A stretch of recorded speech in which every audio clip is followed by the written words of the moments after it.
we've got no phone.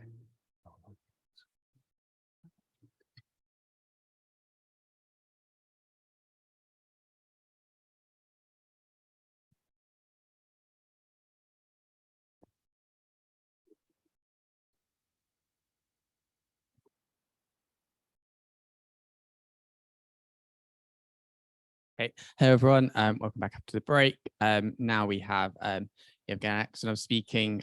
So I'll pass over to him. Ready to go. Oh, thanks, Adam. Can you hear me? Right. Okay. Well, thanks for staying alone. Just before the end of the day, and it's the last talk before one reception, so I'll try not to hold up.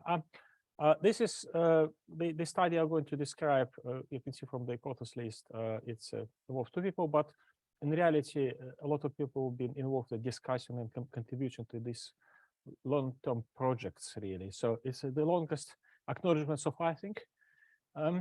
Anyway, so thanks to all sort of being in touch with us and sort of discussing these aspects of this research, which carried through the several projects. Some kind of ideas for motivation.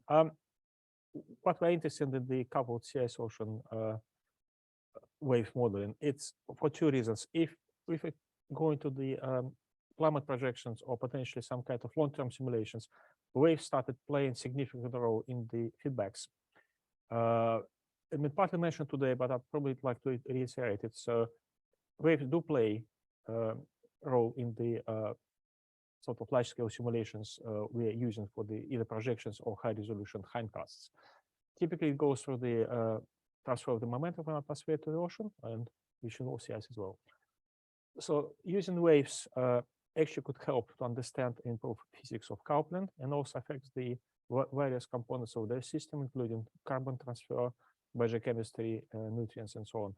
And the second part of it is the fact that if you start using this coupled system, you should start getting extra information which you can use for the interesting applications, and I'll try to show some of these examples later on. It will be, this was talk for the model basics. I'm not going to talk in details about it. Please talk to me or Stefanie, or could direct you to other papers people published on the physics. I'll talk about the results, mostly a little bit about CIS sensitivity, and then on ocean mixing and storms. And then I'll go into the applications. Will be a discussion about the shipping and offshore structures risks, and then most interesting, I think, from my perspective right now, will be talk about the coastal erosion, which is unusual subject probably for this meeting. And I'll give you outlook and some kind of interesting, well, potential conclusions which are this all about. So what is all about? So this is basically schematic thanks to Hugh Lewis from head office. He sort of kind of supplied this for us some years ago. There's a sort of 2 ways of coupling typically we are using. It's not complete coupling, you can see from the title, it's a partial coupling. So left schematic shows some kind of forced option when we have atmosphere forcing ocean from the top. Then we have wave information, sometimes consistent with atmospheric forcing, sometimes they're not consistent. We also use an ocean, forcing ocean, and then we have feedbacks between the wave and CIS for the attenuation and changes in CIS conditions, and also, again, sort of standard coupling between the CIS and ocean. So this is mostly concerned NEMO-CICE configurations I'm going to talk about. And the right panel shows the so-called partial coupling when we do have feedbacks into the waves, basically, right? And also atmosphere affects the wave model. In this case, we are using wave model, and that will be WaveWatch 3. Right, so sort of a bit busy slide, but what actually we have. For the forcing configurations, we're using ECMWF forcing fields. And then we're using size 5. And we developed some time ago this module which is called Waves in Ice module, which is sort of based on the physics developed in NERSC by Tim Willis and company, but it's not exactly the same. There's significant differences there.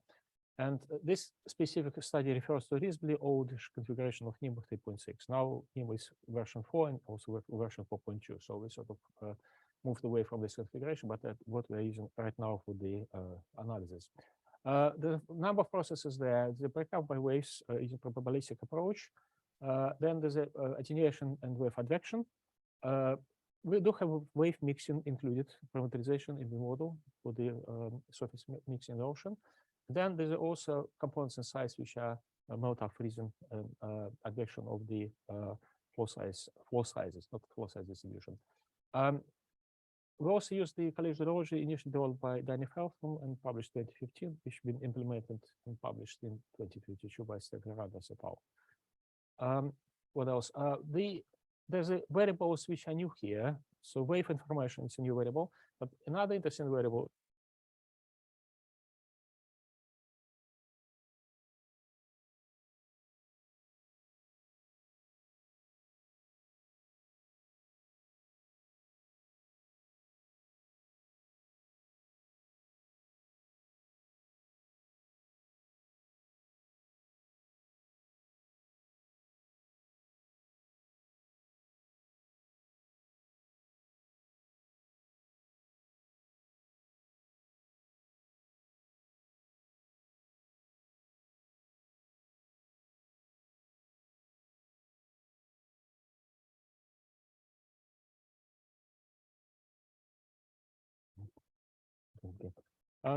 Yeah, so we use this for integration force with dark frosted fields, which is basically air force and some core components of that. And we also run model at the 1 degree resolution NEMO, which is roughly between 30 and 50 kilometers in the Arctic and also close to degree. And we did it run on the NOC cluster, then on Arctic as well. So the couple configuration is sort of very similar, except we do have extra processes. We do have radiation stress in the CIS momentum balance, but also we included Stokes drift in the ocean areas. The coupled variables are thickness concentration and also different wave heights. So this model is sort of in progress at the moment. We tried to run it on the local cluster, and we're currently moving on the new Archer HPC machine of the UK facilities. Right, just give a flavor. I think it's quite interesting to start from this kinetic energy, because that's what sort of you partly expect, that you start getting this effect of the flow dynamics mostly in marginal zone, and that's what actually this also shows. You can see this sort of quite strong signatures in the Southern Ocean, just south of the ACC, Antarctic circumpolar current, but also in the marginal zone in the ice areas. It's just basically examples. Maybe I showed them before. It just show the attenuation of the waves in the Greenland Sea and the breakup of the flows. So I mentioned some caveats of this approach, probably in the conclusions. If you try to combine the physics and compare it with sort of standard configurations of the model, you start getting some sensitivities. They're not huge. That's sort of our conclusion at the moment. They're sort of within maybe a few percent up to 10% of the range. So this really at the moment in the force mode doesn't give you a feeling there's a very big impact on that. Then the biggest impact actually happens in the mixing. And I have to say that it's a bit slightly unfair comparison, because what we did, we took one of the standard approach to the wave mixing NEMO, which we thought was a bit crude, to be honest, and tried to just implement the reasonably simple Charnock scheme using wave heights on the ocean mixing. And what we started getting, quite substantial changes in the CIS thicknesses in this case. And you can see that there's a kind of very quite strong consistent signal between the inshore offshore areas in the Southern Ocean, but also differentiation between different basins, which mostly related to this heat flux coming back to the ice. So the talks earlier, people mentioned mixing of the ocean heat is sort of relevant to that, because this is a process actually can help or basically constrain the mixing of heat upwards towards sea ice base. And this is quite curious. I think we haven't actually got to the bottom of it yet. It's a high resolution simulation. This is global model, but it shows just part of the sector. It's an Indian sector in the Southern Ocean. What you can see here, hopefully, it's how storms are passing through the next to the ice age. So top pictures show the significant wave heights in succession, just still pictures, and then you can see the pictures of the ice age flow sizes, passing of the waves, and also mixed layer.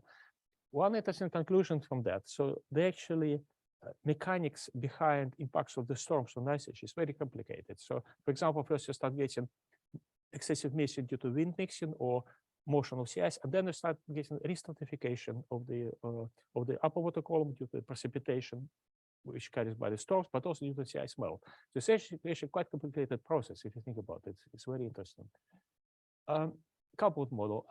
Just show what it start doing a little bit. So this is some kind of sensitivities again in the mixed layer between the so-called control route without wave mixing, and also when we start using wave mixing in the coupled rounds.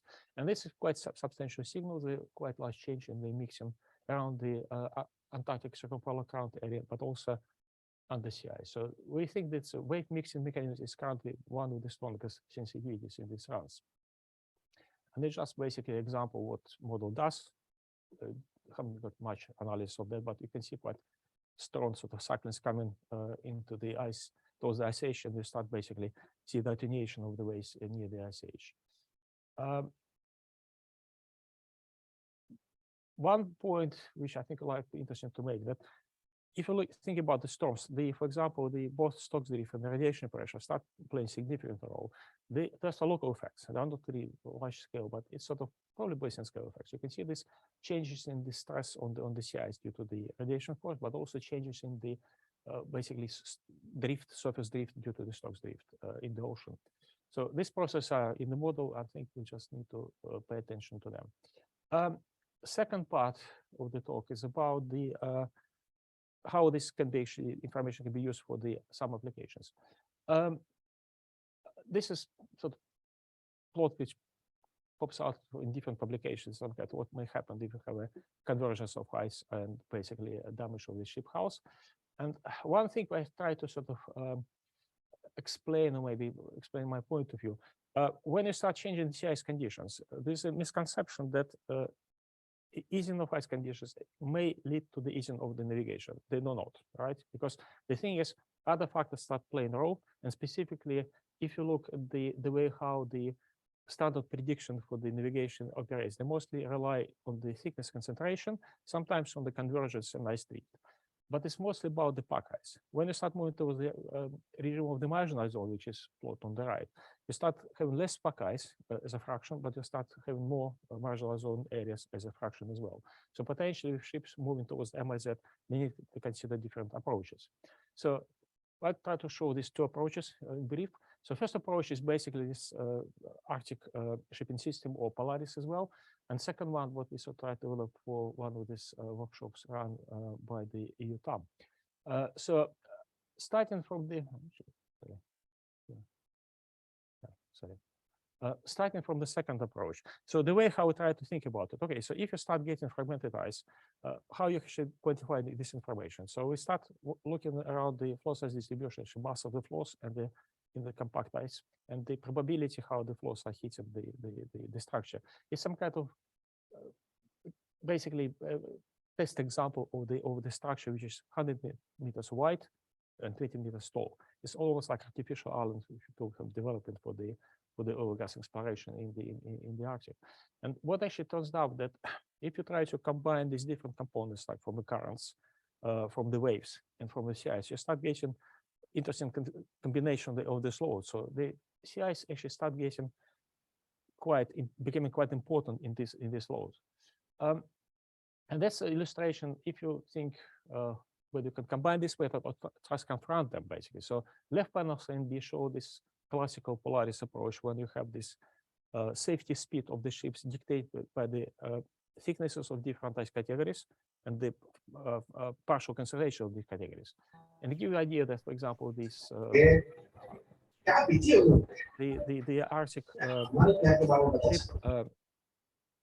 the Arctic extraction ship or Arctic open water ships have a restricted area in the Central Arctic. At the same time, if you think about the loads exerted by the ice flows collisions, that areas actually where I think the ships might be safe. They're actually not quite, because they have started getting quite large loads in these areas.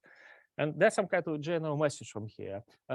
One thing we should start to do within this publication, we try to understand how we can validate the model. And we use the satellite data, which was mentioned there, try to understand the validity of the approach in this sense. Second part, which I think probably might be quite curious to listen to. Using this coupled wave information, we can get the information of the wave fields quite close to the coast. And what seems to be happening right now in the Arctic Ocean is that because of the soft sediments of the coast and the actually low land length of the coast, there's a very big component of the coastal erosion in the Arctic Ocean. That some kind of picture shows what's actually happening. I think this is from the Alaskan side.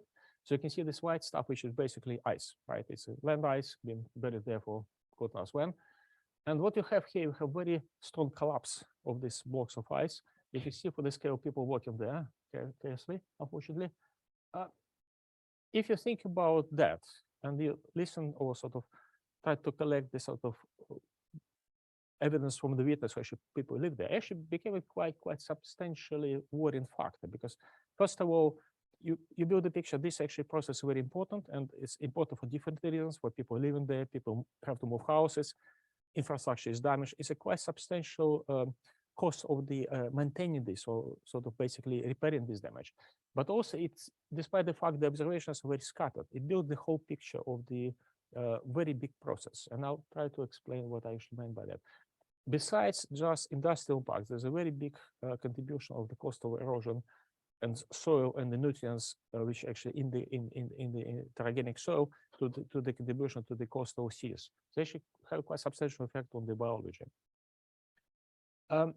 We basically went very simple way. We just took the model which allows you to melt icebergs. It goes back to White's model. And even actually several publications trying to test this model for the coast erosions. So one of the main information here is wave height, right? Other information is temperature of the water, which is another warming factor. There's also information coming from the permafrost model, which tells you the fraction of the permafrost, the basic constituents of the soil which is there, what kind of nutrients you have, what kind of soil you have. And we basically feed this information in the couple system, and that's what we got. So left side, hopefully you can see that. This is the information from the climatology collected from different basic measuring site of the coastal erosion over basically 50 years. Right side, right panel, this shows the coastal erosion as predicted by the model for the period 79 until 2015. One curious thing is, first of all, you can see substantial variability between different sites. Model does sort of overestimate the erosion, but this is another question which is quite curious, because the the bottom right plot shows how the mean erosion changes for the specific point in Alaska Drew Point. You can see how each mean is evolving between different decades. So climatology might be actually underestimating erosion. That's another kind of interesting point. How it's related to size? That's an interesting question. I would be very bold to say this is the most interesting emerging effect of the size decline, because what we have here, some kind of what model demonstrates. This is, I'll probably start from actually panel B. So you can see the long-term trend. This is a carbon flux from the coast. You can see that you have a yes with the minimum carbon flux, yes with the maximum carbon flux, and it seems to group together. You can see that actually before roughly 1995, or actually probably up to 2000, you have less extremes in terms of maximum, but more extremes in terms of minimum. And actually you can see why, because basically what happens, this panel A, the four panels A, for example, the year 1998, which was minimum in terms of the carbon flux, if you compare this to the year 2007, which we know is ice, one of the ice minima, and also the maximum in the coastal erosion, you can see different interplay based on the fact that if you start removing ice from the Siberian coast, you get some more waste there, you start eroding Siberian coast more than usual. That's sort of the main mechanism. And there's also quite curious relationship between the mean significant wave heights for the whole Arctic Ocean, not just only for these areas, and the carbon flux or basic erosion rates. So you can see quite strong correlation between two things, and it's partly related to the Arctic oscillation. We think it's one of the mechanisms. So basically, retreat of the sea ice has a very profound consequences on the erosion of the coast, specifically on the Siberian side. I'll probably go to the conclusions. What we actually sort of learn from this exercise. We try to do some kind of simple framework how we can include this information and be sort of in a way produce useful information for the applications.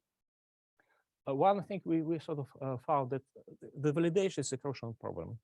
And it seems to be the way actually to achieve success there is to try to get more satellite data, because if you have a point measurements, it's very expensive, but at the same time, you don't see the whole picture, what happens there. So probably satellite, get more satellite data if we can, that will really way forward. And I think we sort of emerged from that, how we could probably be discussion during the next few days, how we can merge the small scale and the large scale in the modeling. What kind of fundamental constraints are there? What is the methodology to do that? Because clearly we can produce something which is based on a continuum, which is not completely right fundamentally, but we can produce some information on the small scale up to hundreds of meters in terms of flow fragmentation, how we can move towards the larger flows, basically. On applications, I think it's a very interesting example in terms of the erosion, because this is really seems to get a very big impact on the biogeochemistry and carbon fluxes from the land, and it's ultimately it's related to the ocean or sea ice, because land is not completely separate, especially coastline. What is actually another point we've actually learned is the fact that we can generate some fields, but has been voiced before by Elizabeth and other people, how we can step on the application, how we actually can satisfy requirements from the industry or from shipping or from safety. Main issue is a high resolution, which is required, and also high frequency near real time. That's one thing which is really important. And at the end, yeah, I hope there will be collaboration coming out of this meeting, and maybe I'll do this. Thank you. And again, it's a very long acknowledgement. Yeah, with several projects about that. And I have another very quick slide to actually advertise something. There will be talk by Stefanie Rynders for the UK CIS group meeting on the high resolution modeling. And I think I'll stop here. Thank you.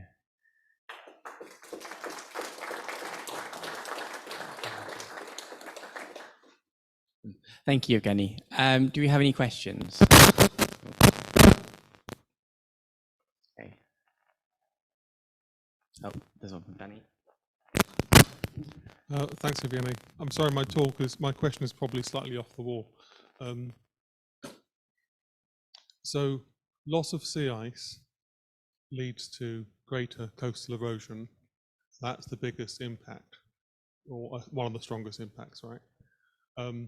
So I'm guessing you're thinking maybe ocean waves resulting in coastal erosion. Yes. And that's probably right. But as playing devil's advocate, which I always like to, okay, could there perhaps be a stronger temperature variation throughout the year if you're removing sea ice? Temperature cycling has a massive impact on the degradation of materials. We only need to look at our roads after a winter in the UK. Okay. Has anybody looked at that? Well, basically, yes. It's a good question, because we did look at there's several models coming up. I think the paper in discussion by Ivy. People try to use different models of different complexity. What is actually curious about, for example, Siberian coast? So it's a very steep cliff you saw from the photographs. There's a big chunk of ice, but it basically ends up at the level of the water. There's very little beach around these cliffs. So as soon as you start getting storms, there's some kind of anecdotal evidence from people on the photograph of the storms. You're starting getting waves, you're starting getting sea level rise during the storm stages, and you start basically undercutting the cliff. And it seems to be the main mechanism. If we sort of come back to the opening slide, hopefully, oh, that's one, maybe that one. So you can see how actually things collapse. They're undercut. There's a clearly melting above from atmosphere, like wind erosion as well, some kind of wind weathering, but most things happen as undercut. So you undercut the cliff, and this polygonal structure came from basically from the karst. This sort of big chunks of block, they're predefined in some way by the processes on land. So this is another interesting mechanism. But main thing is that these blocks undercut and then they collapse, and then they melt very quickly within, well, basically 2 weeks. So that's some kind of, you have very strong storm. Yes, damage does have effect. So if you're removing the sea ice, you're potentially warming the surface ocean as well. You potentially may have a higher atmospheric temperature. But that seems to be the most interesting candidate in terms of either sea level rise, the permanent one, or by waves. And the fact that actually this iceberg model works okay, that's actually some kind of indication of it. Wait. Okay.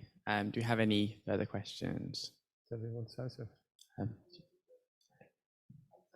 Yeah. Okay.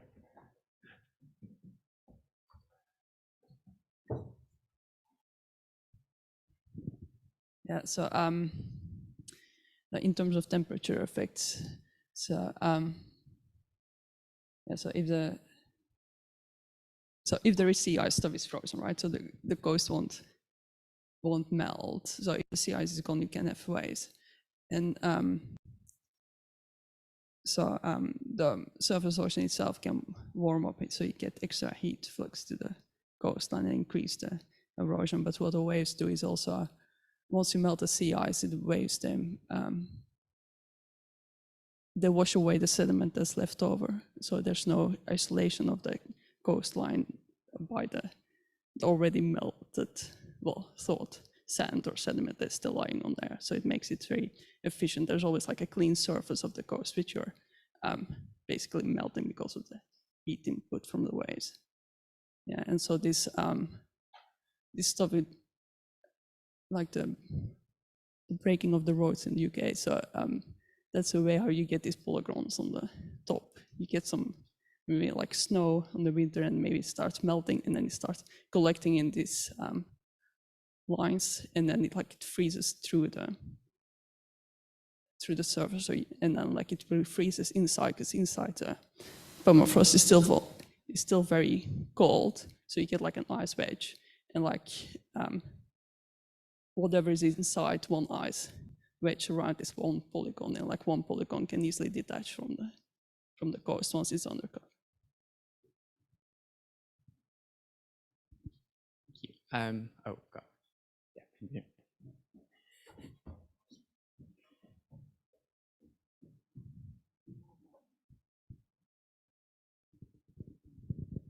Hi, Yevgeny.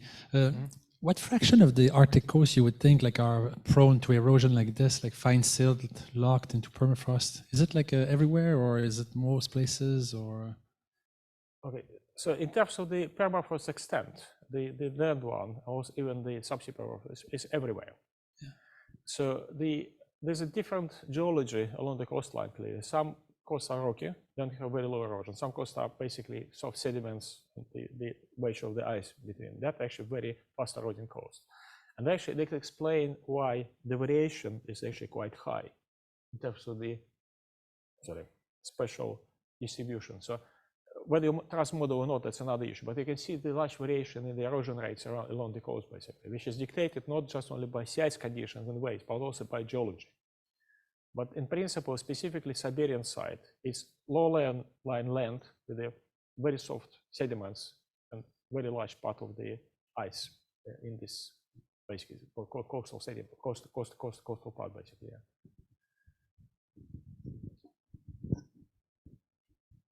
Are there any more questions? Okay, I think probably time. So thank you again, Yevgeny. Very interesting talk.